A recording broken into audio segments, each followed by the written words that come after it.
Slum area ఉందో ఆ slum ఏరియాని అటు శాసనసభ్యులతో మరి ప్రజాప్రతినిధులు అధికారులతో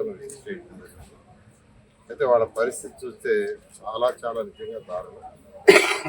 ఒక 6 చదరపు అడుగుల్లోనే 6 చదరపు అడుగులే దాంట్లోనే ఒక కుటుంబం ఉంటుంది. ఇక్కడ దాదాపు 177 మంది 50 సంవత్సరాల పైగా ఉంటున్నారు. అందులో 162 మంది సెల్ఫ్ హెల్ప్ గ్రూపులు ఉన్నారు. అయితే దీని విషయమే యాక్చువల్గా గతంలో ముఖ్యమంత్రి గారు విశాఖపట్నం వచ్చినప్పుడు వారు చెప్పడం జరిగింది. ఎక్కడైతే స్లమ్స్ ఉన్నాయో ఆ స్లమ్స్ అన్నిటినీ మార్చాలి, దాని మీద మీరు వర్కౌట్ చేయండి అని ఆయన ఆదేశించారు.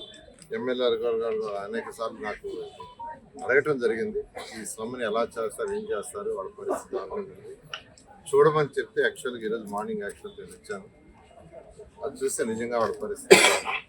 అయితే దీన్ని ఏ విధంగా చేయాలనేది అధికారులతో కూర్చొని డిస్కస్ చేసి మరొకసారి ముఖ్యమంత్రి గారితో కూడా, ఎందుకంటే వాళ్ళ పరిస్థితి చాలా దారుణం. వాళ్ళందరూ ఎక్కువగా ఇప్పుడు వాళ్ళు కూలి నాలి చేసుకునేవాళ్ళు, నెలకి 6,000, 7,000, 8,000 సంపాదించుకునేవాళ్ళు యాక్చువల్గా. అటువంటి పరిస్థితుల్లో ఉండేవాళ్ళు 177 మంది. కాబట్టి వాళ్ళకి ఏం చేయాలని దాంట్లో ప్లాన్ చేసుకుని ఖచ్చితంగా ఈ స్లమ్ని వీలైనంత తొందరలో వాళ్ళకి ఇల్లు కట్టించేది చేస్తాం. దీన్ని ముఖ్యమంత్రి గారితో కూడా ఒకసారి మాట్లాడతాం. ఎందుకంటే ఇవి స్పెషల్ ప్రాజెక్ట్ కింద టేకప్ చేయాలి. అంటే రెగ్యులర్ ప్రాజెక్ట్ టేకప్ చేయలేము, స్పెషల్ ప్రాజెక్ట్ టేకప్ చేయలేము. ఉదయాన్నే 7 గంటలకు చేసి లక్ష్మీనగర్ లేఅవుట్ అనేది, ఈ లక్ష్మీనగర్ అనేది 150 సంవత్సరాల హిస్టరీ ఉంది. దానికి ఇవాళ మా మంత్రి గారి ద్వారా మోక్షం కలగబోతా ఉంది. ఇందులో ఉన్న ప్రతి ఒక్కరు కూడా పేదవాళ్ళు 177 మంది ఇవాళ అక్కడ చిన్న చిన్న షెడ్యూల్లో రూపంలో వేసుకొని ఉంటున్నారు. వాళ్ళందరూ కూడా నేను నా ఎమ్మెల్యే అభివృద్ధి కూడా వాళ్ళందరూ ప్రతిరోజు కూడా కలుస్తూ మా కష్టాలు చెప్పుకుంటూ ఉన్నారు. ఈరోజు మంత్రి గారు విజిట్ చేసి వాళ్ళ కష్టాలు తీర్చుకుంటున్నందుకు నియోజకవర్గంలో మేజర్ సమస్య ఇది. ఈ సమస్య అన్నగారికి ప్రత్యేకమైన ధన్యవాదాలు తెలియజేస్తా ఉన్నాం.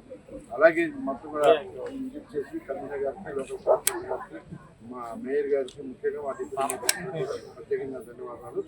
ఈ లక్ష్మీనగర్ లేఅవుట్ మార్చి నియోజకవర్గ స్వరూపం మారుతుంది. ఇలాగే ఇంకొక 5 ప్రాజెక్టులు ఉన్నాయి. అవి కూడా అన్నగారి ద్వారా అవన్నీ ఆ రోజు ఎలక్షన్ ముందు గవర్నమెంట్ అవి కూడా ఇలాగ హౌసింగ్ కట్టి ఈ నియోజకవర్గం ఒక మోడల్ నియోజకవర్గంగా అవుతుంది. రోడ్లన్నీ ఆల్రెడీ మొత్తం వేయడం జరిగింది. సో ఇలాంటి హౌసింగ్ మాత్రమే పెండింగ్ ఉన్నాయి మేజర్గా. అవన్నీ కూడా అలాగే అన్నగారి ద్వారా పూర్ణ మార్కెట్ కూడా నెహ్రూ బజార్ రెండు కూడా విశాఖపట్నంలో ఉత్తరాంధ్రలో పెద్ద మార్కెట్, వాటికి కూడా ఒక రూపం తీసుకొస్తా ఉన్నాం.